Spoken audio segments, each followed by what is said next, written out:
Hello guys. Yeah, so we are fighters in the house. I'm Coach Fidaah, Sensor Fidaah, and with me I have and yeah. Today we're going to be speaking about UFC happening tomorrow. It's quite a big, very big card. UFC 264 happening tomorrow. Some people say it's the return of Conor McGregor, the new champ. But some people say Dustin Poirier will be winning him again. Not he won him the last time. And then we have some really other exciting fights on the same card. It's a stacked, very stacked card. And then we have Sugar, who's going to be coming out as well. Sean, yeah, and who is he fighting? Chris Montana. Yeah, he's also a very flashy fighter. He talks a lot, and then he says he's going to knock people out, and he gets a knockout. So that's one of the very exciting fights happening. We're going to run you through first, starting with the main card, getting you excited about it, and then we're going on to the prelim cards as well. So on the prelim cards, it's very exciting because we have a South African representing someone who comes from South Africa, who fought locally, and then he won in EFC, dominated in EFC in his division, and now he's representing South Africa at the UFC. Dricus du Plessis. Yeah, we wish him all the best for his fight tomorrow or for us Sunday morning, and we are holding him in our prayers for his successful fight tomorrow.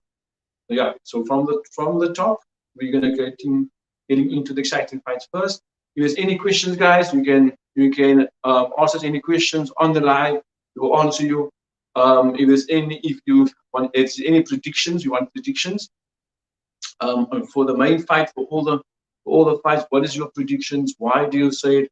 If there's a shout out, we will give you a shout out. Yeah, so let's keep things good.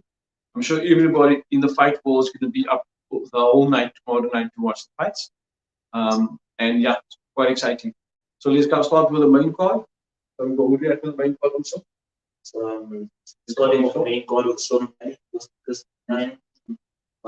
Sean O'Malley is coming in as a negative 835. Well, favorite, yeah. He's a very huge fighting guy. This one, I don't definitely a UFC fighter. This guy's been he's so strong. So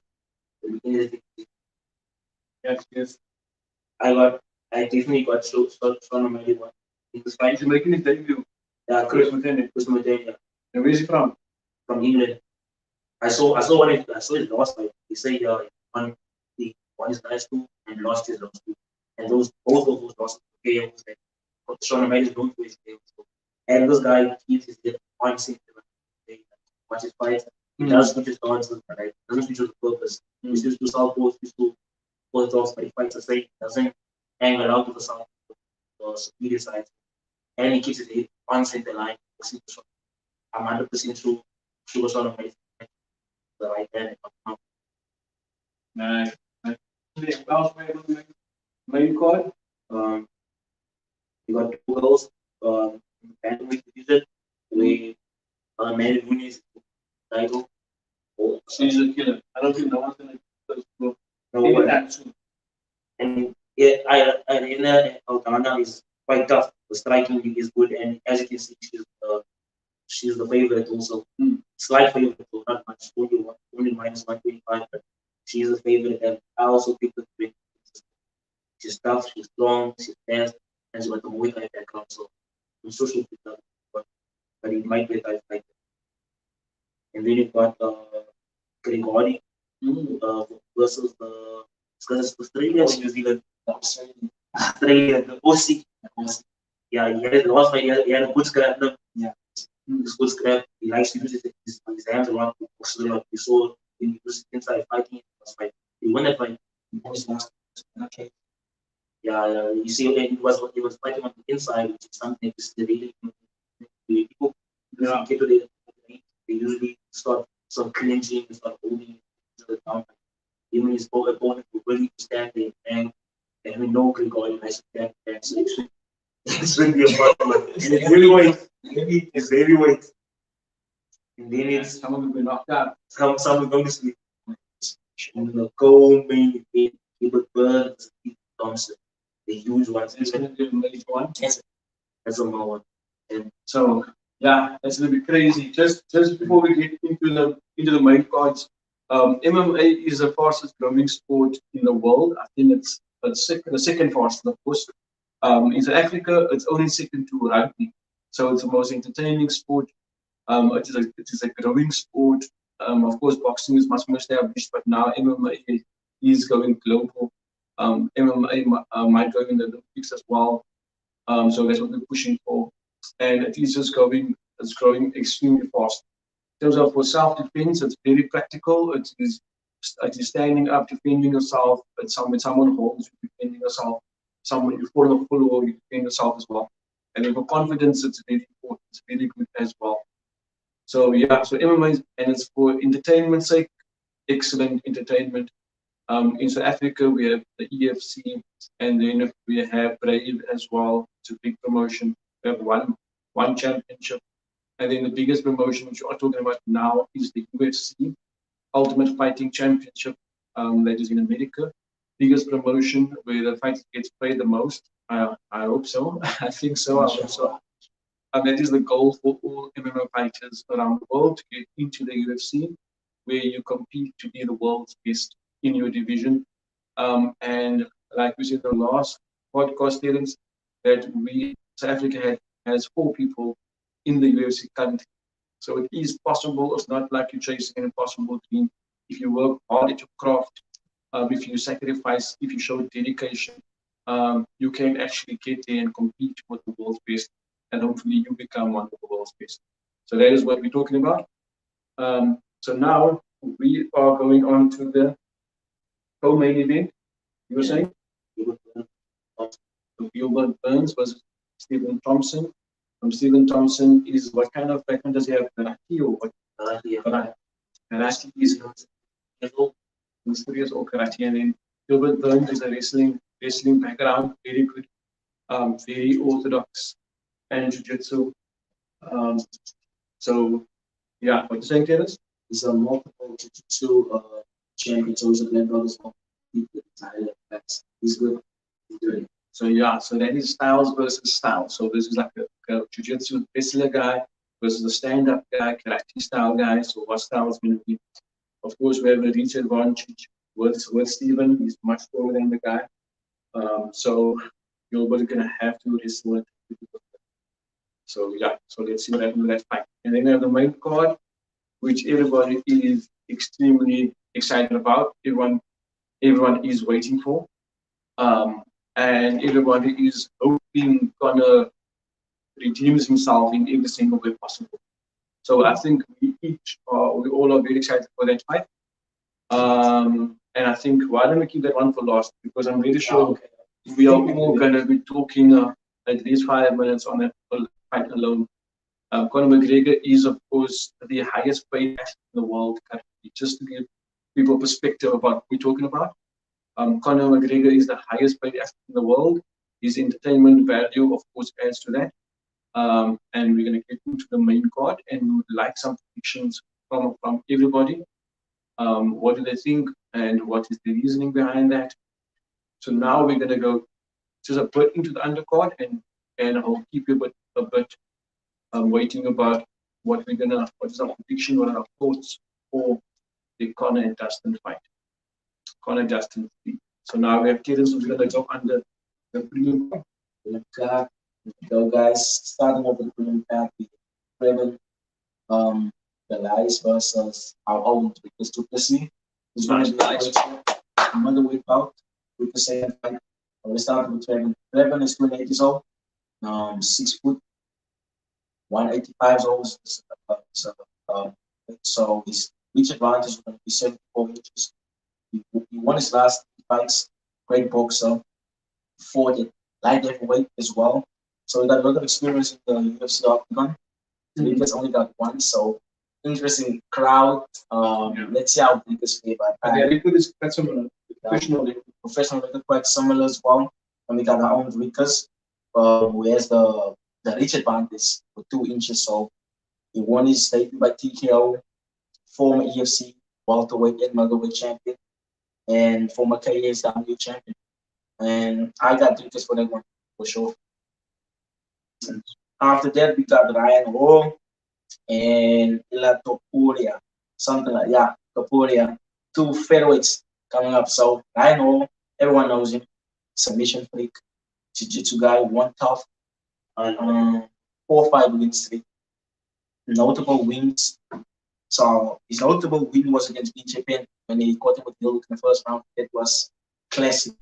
So and we got the opponent who's 10-0, undefeated, um, 10 5 win streak, wins over Yusuf Zala, which is also a good prospect now to see. So check him out as well. And I got Ryan off that one. I think he's submitted in the second round. Nico Price, the main man, against Miguel Pereira. It's also an interesting fight. We got two BJJ guys. The one is a Nico's a brown belt, and we got Pereira's a black belt. Both scrappers. Nico Price fought Donald Cerrone his last fight, and they had the true red fight before that fight. But he had the highlight, a real knockout against James Vick with the upkick when James Vick came in and dropped him. And that was also a nice one. And we got Pereira fight 2 5 6, 2 5 6. He beat Danny Roberts with a flying knee. So two highlight wins, knockouts by both of these guys, and some 2 5 6. So I got Pereira winning that one in the second round by TKO. And to the next one, we got the main man headlining the prelim card, Carlos Condon, legend. What's some background about Carlos? Carlos for he's a former WBC welterweight champion, former interim UFC welterweight champion, fought against GSP, fought guys like Tyron Woodley, great guys, fighters Johnny Hendricks, Damian Maya, Michael Chiesa, Robin Lawler. So he's a legend in the sport. And I think he's 37 years old, and the guy still want to run for that belt. Let's see how it goes against Max Griffin. Max Griffin, don't sleep on this guy. Won 5 of his last 11 fights, 2 5 win streak. He fought guys like Colby Compton, Chaos, and Mike Perry, and Alex Morono. So it's interesting about even on the age, you can say about over 35.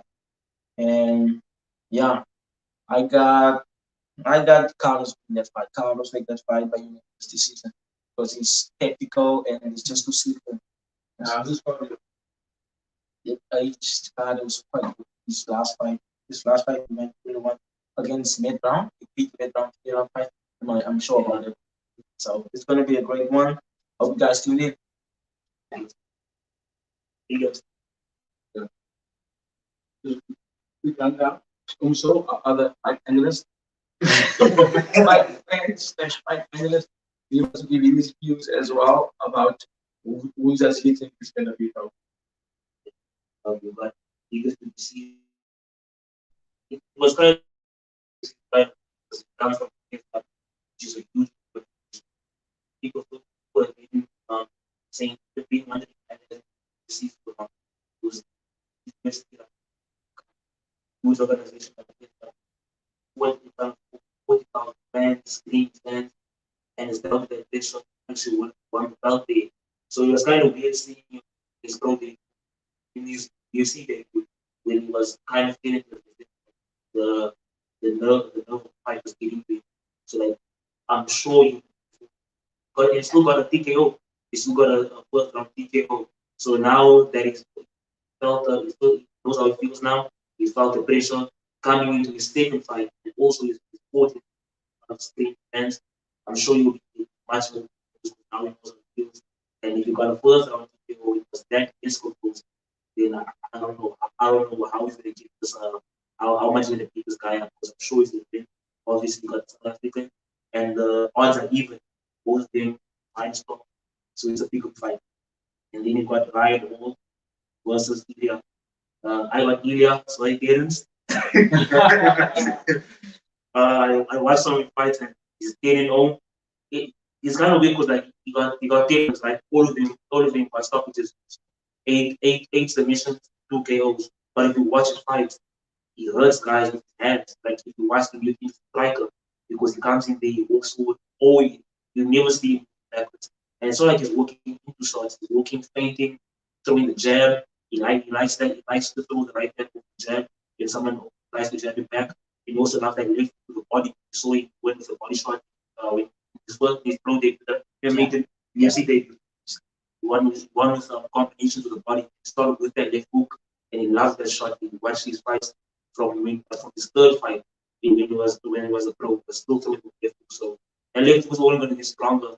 And I doubt a striker like Ryan was going to be taken. And if they take him down, it doesn't matter because the guy got 8 submissions. The guy got 8 submissions. So he's clearly good. He's great on the feet. He's great on the ground because most of the finishes on the ground. So it's hard for me to picture Ryan winning this fight because the guy, maybe Ryan was better on the ground because of the jiu-jitsu, but Ilya is way strong. The guy has a grip when he gets a hold of guys. He never get up. Once he gets it down, he went down, stuff there. So maybe he might play it safe, just lay on Ryan Hall, just control position, and not try to like grapple again with this right. And Ryan Hall was very good at the ground. Unless Ryan Hall gets that as basically he gets everyone in there. So if Ilya can defend that, then I don't see how Ryan Hall wins this fight. I hope Ryan will win this fight because I like him. But watching Ilya, the guy has a dog. He knows how to scrap. Then we got Nico Price versus Michael Pereira. Both crazy guys for different reasons. Michael Pereira will just throw anything. He'll throw backflips. The guy was really entertaining. Very entertaining, yeah. His style is very destructive. The same way Nico Price style is very destructive, but they two opposites of destructive. So Nico Price will throw anything to hurt you. So he's just gonna throw straight punches, left hooks, right hooks, throw push kicks, but he's just throw fundamentals at you. But he'll throw them in a wild way where he doesn't care about his health, just uses what's scrap. And Michael Pereira will throw anything, but he doesn't just throw anything. It was flashy stuff. So it's both two destructive guys for two different reasons, both very entertaining. So that should be good scrap. So definitely good scrap. But last time Michael Pereira showed that when he makes the fundamental flash, he dominated the last guy. So he comes out with what he did last time. I don't see Nico Price winning this Michael Pereira also. And then in event of the freelance is Carlos Condit versus Matt Griffin. Carlos Condit really good in ground game. The perfect jiu-jitsu match. These guys were rolling positions. Something to see really in the UFC, the MMA.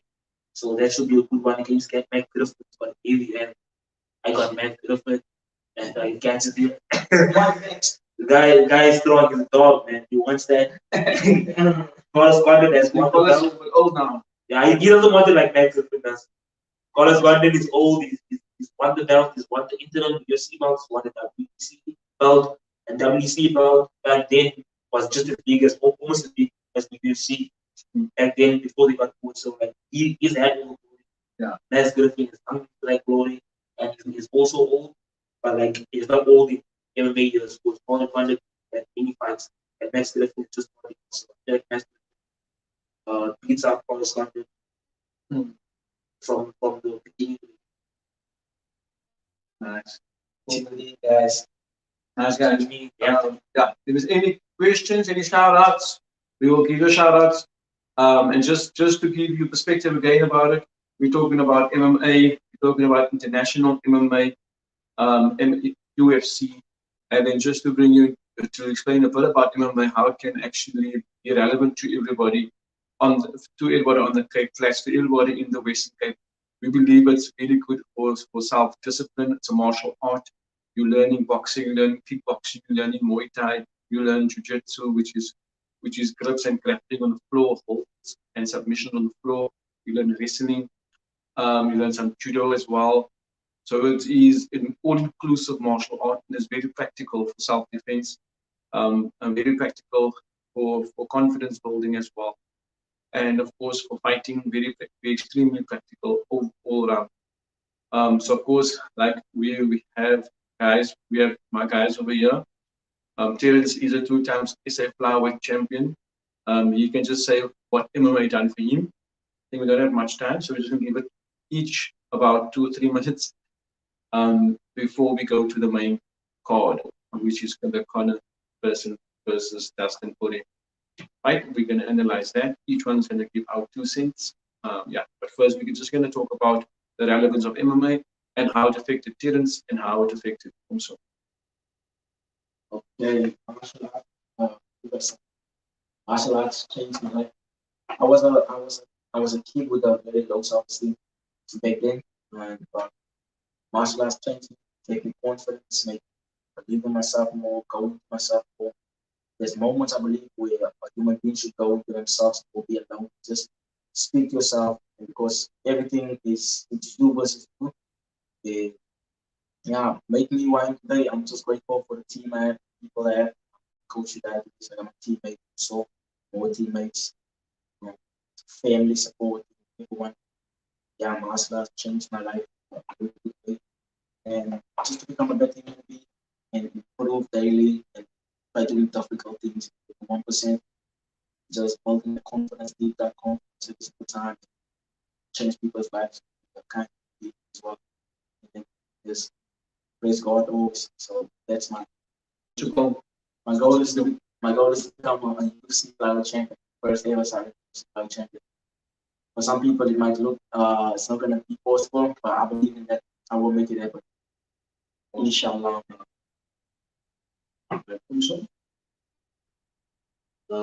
Also last week, to my life, was a game, gave me that out of me. Like, I was always like fighting as a kid, always fighting. And I got to conceive it. That's what was it. And that's what was like, got jumped by a guy again. He coming back. And then I'm like, oh, okay, I have to get myself because I was also like getting to my head, like I was also like losing confidence. Because usually I would fight so much as a kid was that the fight would give me a sense of security. But then growing up and like not having the anger would make me self-conscious. So martial arts thing, I'll be like confidence. I don't even fighting everything is like this. So they remain disciplined now. Make me humble. I don't no one was fighting, I don't go around beating around fights, making fights, gave me confidence. I mean, it feels good to walk around knowing that this goes down, walking with this. Somebody's going to get knocked out. It's not you because you can predict your family, but the ultimate goal of martial arts is not to lose it. So when I walk around now, since I know myself, I know my skills, if a guy thinks something, I obviously just back away and try to stop the conflict because I'm confident in myself. And if it does go big, if they not defend themselves, so it's gave me that sense of security, and a great family. What's your goal? Goal is to be three degrees What do you think? First it was can to make in lightweight, but finally I can't be flyweight, so unfortunately for you flyweight, so you guys are going to sleep. Unfortunately, you guys are going to sleep. So you would have been bad to make middleweight, lightweight, but since I can make flyweight, unfortunately I have to theorize the flyweight division. So give me the three check. Want to be our first South African UFC champion, and if they don't get it, then I'll be the second. Let's see how it goes. So like, I want to be, I want that's my goal ever since I was a kid. Like I had to in my mind, I had to be the first in something. So first it was computers and all that stuff. But then I fell in love with MMA because I love those stuff. Like nothing's in my mind, sticks in my mind more than this stuff. But then like this, I was born for this. Because no matter how many times I get up, my mind is still there. Just thinking of MMA techniques, mindset diet. So definitely this is what I want to do. I want to be the first. I want to first English, this champion, first three division champion. Yeah, I want to set the bar. Nice. Of course, yeah. So now we come to the main part, which is the Conor McGregor was the Dustin Poirier fight. The predictions, okay, my predictions is a bit, I'm not sure at this point. with Dustin, he's much more mature now. In the first fight he fought, he said Conor got under his skin. Conor made him angry, and then of course he lost composure in the fight. And then he realized this, and then actually in the second fight he said he's not going to allow that to happen again. He's going to be composed. He's going to be focused. He's going to know that though that is just mental games which they are playing against him, and of course to get him out of his zone, get him angry, and then just make mistakes, and then Conor can knock you out. So this time around, he knows that as well. He did say he's confident. He's not going to allow Conor to get to him and the media to get to him and everything else. He knows what he should do. He's been doing the same things he's done in the last camp where he did win Conor. On the other hand, Conor is training with his old camp again. So Conor is looking confident. He's all his old team members, his old sparring partners, he's training with again, the same coaches, of course, and going over the things which he feels made him successful in the past. He's doing that again. He's super confident. The everywhere he goes, his fans are fully behind him. So that's going to be crazy. The amount of attention he's going to bring to this UFC is just totally crazy. Yeah. So in terms of the results, I would say for it. Yes. Okay. I Deep. Anything else? I would say just based on their performance level and where they're at currently. Yeah. If it is Conor, it will only be the first round. If it go past the first round, I don't think so. So it wasn't going to Umso. It's lost. I definitely the first fight was a disaster. It was Conor and Bulls. He had won 4 straight. He had finished 3 of those. And also one of the biggest nice following. So and Conor. Yeah, they were Inzo saying that Conor looks sharp, looks very sharp now at the moment. Very sharp, yeah. And Conor knocked him out. Conor knocked Dustin out. So coming to the second fight, Dustin was the one who the shot. He had some improved. People were saying that Connor's the big boss, the striker, and Dustin knocked him out. So and he wiped all those pieces away. So coming to this fight, the third fight, the place was definitely on Conor. Was both first 2 fights, the place was before him. Because he had his Conor was behind, was behind. And in the second fight, the place was disappointed again because he had been. But on the third fight, the place was definitely on Conor because he was one that close. And also people look at the fight as if Conor lost because of the kicks. When you look at the boxing, Dustin did take a couple of shots to the face, but I'd say Dustin was winning for the boxing because Conor's biggest asset is counter punch. All his big KOs come from him countering someone. But he doesn't really have power. His power comes from his precision and his counters. And Dustin took that away. His feints, and he baited Conor into lunging because Conor's always had a tendency of reaching for his punches. And now he had to reach extra deep because Dustin wasn't giving him the legs, which is something that Conor usually does. Usually but he was struggling this one. He was getting countered. So and then in that fight, you see Dustin was uncomfortable, like he was closing his eyes and all that. And now that Dustin has felt that power, he's going to be way more confident. So he's going to be more. So I think it's gonna be worth the first fight, obviously because the chick kick, the leg kick will be better for Conor. But I feel like Dustin's gonna make it's gonna be bottom. Now that he's felt how Conor feels, now that he's been in there, he's gonna be able to open eyes and see coming. And we already see what Conor is capable of. Conor counts as things, which is the biggest asset. So that means Conor knock him out. You know Dustin's a dog. He'll go on all 5 rounds. You'll put it on him. As soon as you relax, Dustin's on you. And so that's why I feel like he'll definitely go beyond the first round into the second round. And if that's what this definitely does put it on, and then they put Conor's lights out once again.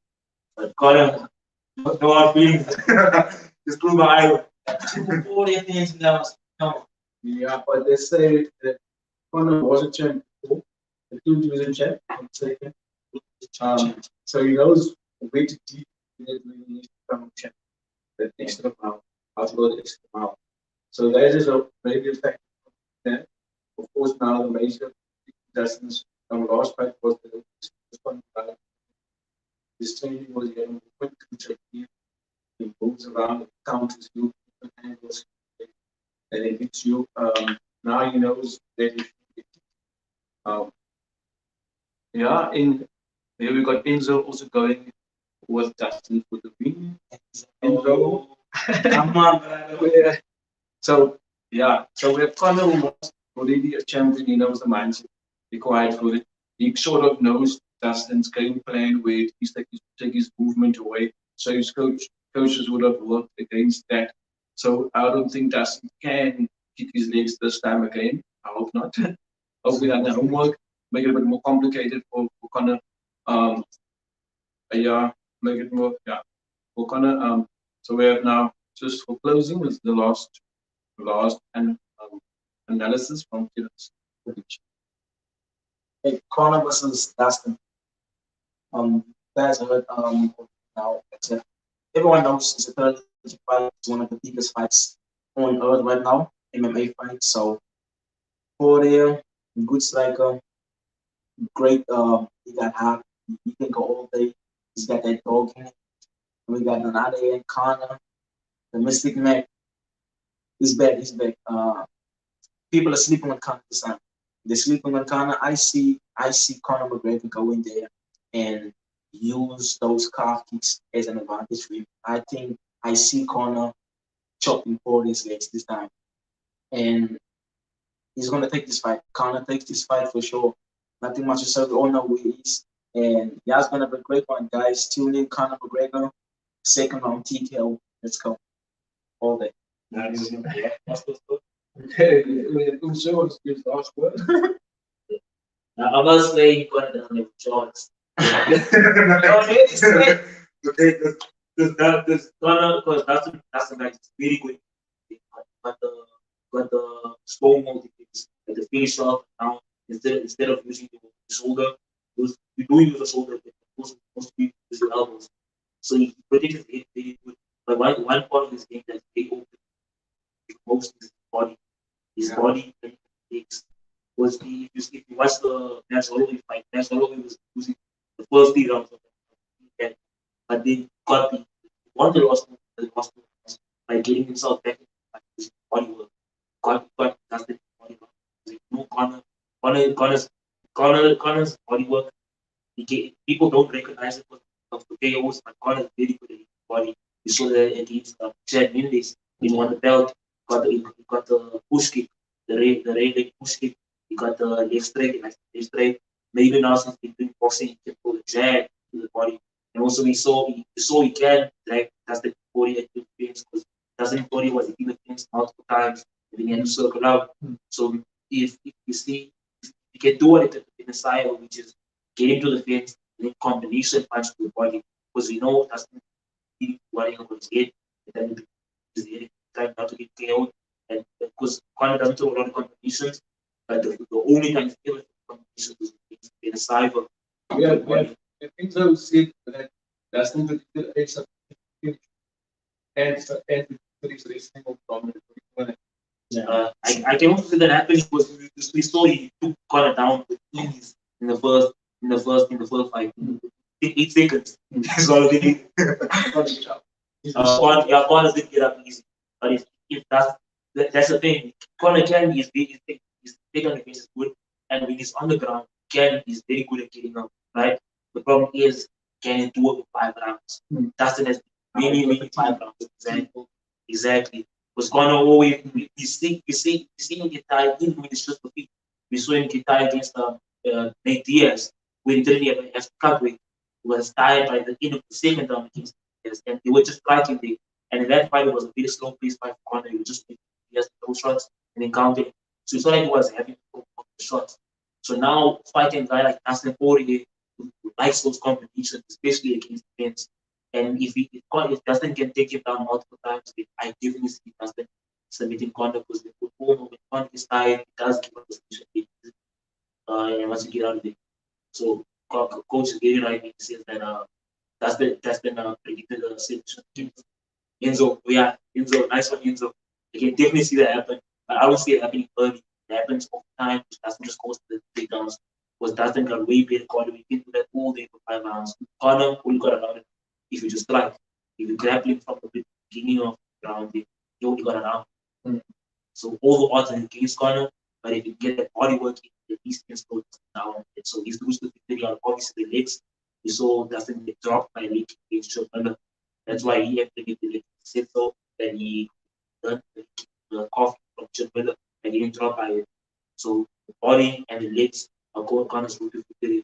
And then hopefully that will open up against Dustin, panic and throw something. And we know Connor's counters are good. They counter. So that was what he do. So I'm not saying Connor doesn't have a way of winning, but most likely Dustin got everything going for it right now. Also, awesome guys, I think that's it now. Everybody should be watching tomorrow UFC 264 main card, Conor McGregor versus Dustin Poirier. Tomorrow night, or you can say Sunday morning. I think you can watch it on Super Sport. And then let's see what happens, and then we'll get back to you guys next week on Cape Flat Stories at 6 o'clock, 4:06. And then we will take different topics, and then we might have a special guest next week who is a professional MMA fighter. We can't say now, but we will surprise you guys. But thank you very much for tuning in. Tell your friends to tune in as well next week as we tackle MMA in the Western Cape, MMA in Africa, and MMA in the world. Thank you very much. Shukran. Peace out. Salam. Thanks, guys.